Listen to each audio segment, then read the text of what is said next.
एउटा कुरा एयरपोर्ट दाङमा चाहिन्छ भन्दै हुनुहुन्छ कि दाङमा एयरपोर्ट चाहियो, जसरी पनि एयरपोर्ट चाहियो भन्दै हुनुहुन्छ।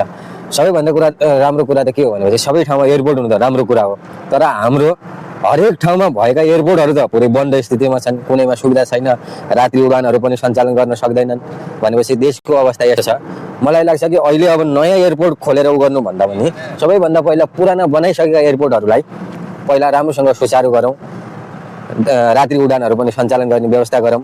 हामीले अब हरेक ठाउँमा के गर्नु परिरहेको छ भनेपछि धनगढीदेखि काठमाडौँ पोखरा जानुको लागि काठमाडौँ भएर मात्रै जान मिल्ने छ नि, त्यस्तो समस्याहरू पनि टाढा हुनु पर्यो, त्यो समस्याहरूको पनि निराकरण हुनु पर्यो। धनगढीबाट सिधै काठमाडौँ नगएर सिधै पोखरा जान पाउनु पर्यो, त्यो सुविधाहरूलाई पहिला गरौँ। त्यसपछि बिस्तारै एयरपोर्टहरू बन्दै गर्छन्, दाङमा पनि बनाउला, नबन्ने कुरा होइन, त्यहाँ पनि बनाउला, सबै कुरा होला। तर पहिला बनेका एयरपोर्टहरूको संरचनाहरू र त्यहाँका उडानहरू सञ्चालन गर्नलाई पहिला प्राथमिकता दिनु पर्यो। सबै कुराहरू बनेकालाई त्यतिकै छोडेर एयरपोर्ट मात्रै बनाउने, त्यो प्लेनै नगुड्ने, मान्छेहरू नउड्ने भएपछि के चाहियो त्यहाँ? फुटबल खेल्नलाई अब हाम्रो के अरे खेलकुद मन्त्रालय र खेल्ने मान्छेहरूको त खुट्टा भाँचेर भित्र हालिदिन्छन्।